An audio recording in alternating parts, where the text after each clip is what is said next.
ம். அவர் பெங்களூர், அவரும் பெங்களூரு தான். இன்னொரு விஜி சாமி பெங்களூர், அப்புறம் சாந்தா பெங்களூர். நிறைய பேர் இருக்காங்க. எப்படி இன்னைக்கு என்ன பண்ணிருக்கீங்க? முடிச்சு இப்பதான் வகுப்பு முடிஞ்சேன். இப்பதான் வகுப்பு முடிஞ்சது. சரிங்க சார். பரவாயில்ல, 2 நிமிஷம் பேசிட்டு முடிக்கலாம். சரி, ஏதோ ஒரு கருத்து பேசலாம். கருத்து ஒரு 2 நிமிஷம் பேசி முடிச்சுக்கலாம், அப்புறம் நிதானம் பேசலாம். உடலை சுத்தகரித்தல் என்றால் என்ன? ஏன் உடலை சுத்தம் செய்ய வேண்டும்? உடலை சுத்தம் செய்கின்ற பொழுது நமது உடலில் பல விஷங்கள், பல உணவுப் பொருளால் விஷம், அதாவது உணவு என்பது விஷத்தோடு தான் சாப்பிடுகிறோம். நமது உடலில் பல விஷப்பொருள்கள் தங்கி உள்ளன. அவற்றை முதலில் வெளியேற்ற வேண்டும். அதைத்தான் உடலை சுத்தப்படுத்துதல் என்று சொல்கிறோம். பக்கம் 49. முதலில் காலை பல் துலக்கிய பக்கம் 49. முதலில் காலை பல் துலக்கியது முதல் எந்த உணவும் டீ காபி உட்பட அருந்தக்கூடாது. முடிந்த அளவு தண்ணீர் குடிக்க வேண்டும். பசி எடுக்கும் போதெல்லாம் சிறிதளவு தண்ணீர் அருந்தலாம். இதனால் விஷத்தன்மைகள் சிறுநீர் மூலம், மலக்குடல் மூலம் வெளியேறும். எவ்வளவு மணி நேரம் நீர் அருந்தி கொண்டு இருக்கிறீங்களோ அதுவரை இருக்கவும். இருந்தாலும் பசி எடுக்கும் பொழுது சாதாரண உணவு உட்கொள்ளலாம். உங்க சாதாரண உணவு நீங்க சாப்பிடலாம். முடிந்த அளவு மாலையில் மட்டுமே முட்டைக்கோஸ், சப்பாத்தி சாப்பிடலாம். முடிஞ்ச அளவு சாப்பிடுங்க, இல்லை சாதாரண உணவு சாப்பிடலாம். முடிந்த அளவுக்கு சாயங்காலம் மட்டும் ஒரு வேளை சாப்பிடலாம். இதுவே தொடர்ந்தால் பின் உணவு மீது நாட்டம் வராது. அவ்வப்போது பழைய கழிவில் நீக்கு, உப்பு சேர்க்காது வேக வைத்த முட்டைக்கோஸ் மற்றும் அத்துடன் மாங்காய் சேர்த்து உண்ணலாம். இதனால் பழைய கழிவுகள் மலக்குடல் மூலம் வெளியேறும். அப்ப சிறுநீர் மூலமும் வெளியேறும், காய்கறி சாப்பிட்ற மலக்குடல் மூலம் வெளியேறும். நம்ம ஆரோக்கியத்துக்கு தான் சொல்றோமே தவிர வேற ஒன்றும் கிடையாது. இப்ப ஆரோக்கியத்திற்கு தான் நம்ம உணவு பழக்கத்தை மாற்றி அமைக்கிறோம். ஆனால் ஆரோக்கியங்கிற பேருல மனம் போனபடி சாப்பிட்டு உடம்புக்கு எடுத்துக்கிறோம். அப்ப மனம் விரும்பப்படி சாப்பிட்டுருக்கிறீங்க, மனம் விருப்பப்படி சாப்பிட்றீங்க, ஆனா கெட்டு போறது எதுவோ உடம்பு தான். அப்ப உடம்பு வேறு, நீங்க சாப்பிடுகின்ற உணவு வேறு. உணவு யார் முடிவு பண்றாங்க? மனம் தான் முடிவு பண்ணுது, எனக்கு இந்த மாதிரி உணவு வேணும்னு. கெட்டு போறது யாருது? உடம்பு. இங்கதான் விஷயமே இருக்கு. இங்கதான்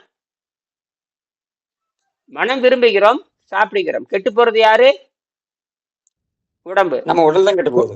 அப்ப தண்டனை யாருக்கு? மனம் சந்தோஷமா இருக்குது, மனம் சந்தோஷமா இருக்குது. தண்டனை யாருக்கு? உடம்புக்கு தண்டனை. பாருங்களேன், ஒரு பக்கம் இன்பம், ஒரு பக்கம் துன்பம். இப்படிதான். அப்ப இயற்கை இது மாத்தவே முடியாது. இயற்கைய ஏற்றம் இறக்கம் இப்படி இது யாரும் மாத்த முடியாது. சமநிலைப்படுத்த முயற்சி பண்ணணும். நீ கொஞ்சம் சமநிலைப்படுத்தலாம். ஆனால் இந்த துன்பத்திலிருந்து நீங்க இந்த மனம் மட்டுமே, இந்த உயிர் மட்டுமே தான் சமநிலைப்படுத்த முயற்சி பண்ணிட்டே இருக்கும். அப்ப புரிந்துட்டு தான் சமநிலைப்படுத்தணும். நம்ம உடம்பு தானே முக்கியம், உடம்பு தான் முக்கியம். எது வேணாலும் நீ இழக்கலாம், ஆனால் உடல் ஆரோக்கியத்தை இழக்க முடியுமா? எதை வேணாலும் நீ இழக்கலாம், உடல் ஆரோக்கியத்தை இழக்க முடியுமான்னு கேக்குறேன். எத்தனையோ பேர் பொருள் இழக்கிறாங்க. கால் போனது, ஐயோ கால் போச்சே, கை போச்சாங்கிறாங்க.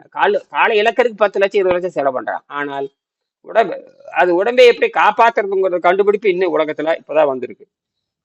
உடம்பை எப்படி காப்பாற்ற வேண்டும் அப்படி, இதுதான் உலகத்தின் முதல் பாடம். மருத்துவமே இதுதான். எப்படி மருத்துவம் படிக்கிறதுக்கு கடுமையான பொருள் செலவு பண்றீங்க, அவன் லட்சக்கணக்கில் கோடிக்கணக்கில் செலவு பண்றான். தேர்வு எழுதுறான் எழுதுறான் எழுதுறான் எழுதுறான் எழுதிட்டே இருக்கிறான், தேர்வு எழுதிக்கிட்டே இருக்கிறான். ஆனால் தேர்வாக்க முடியல. ஆனா 10 பேர் சேர்ற இடத்துல 1 லட்சம் பேர் விண்ணப்பம் போட்டா எப்படி இருக்கும்? அப்ப இதுதான் உண்மையான மருத்துவம். இதுதான் இத இந்தியாவில இருக்கிற அனைத்து 32 மணி இந்தியாவில இருக்கிற என்னென்ன மாநிலம் இருக்குதோ அந்தந்த மாநில மொழிகளை மொழிபெயர்த்து அத்தனை பேர்த்துக்கு இது கொடுக்கணும். கொடுத்தா தான் இந்தியா உருப்படும். இந்தியா உருப்படும். சரி, முடிச்சுக்கிறேன். இதுவே இதுதான் முடிந்த அளவுக்கு மாலையில் முட்டைக்கோசம் மட்டும் சாப்பிடுங்க. இதுவே தொடர்ந்தால் உணவு மீது நாட்டம் வராது. வேக வைத்த முட்டைக்கோசும் மற்றும் அதனுடன் மாங்காய் சேர்த்து உண்ணலாம்.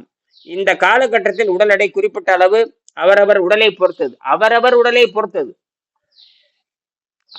இப்ப என்னோட உடல், உங்க உடல், எல்லாம் வெவ்வேறு உடல். உங்க உடல்ல எந்த அளவுக்கு நச்சுத்தன்மையும் கழிவும் இருக்குது அந்த மாதிரி தான் குறையும். உடனே வேணும் சொல்றான், இந்த மாதிரி இருக்கணும், அந்த மாதிரி இருக்கணும். இதுதான் வெள்ளைக்காரனுடைய அடிப்படை தப்பு.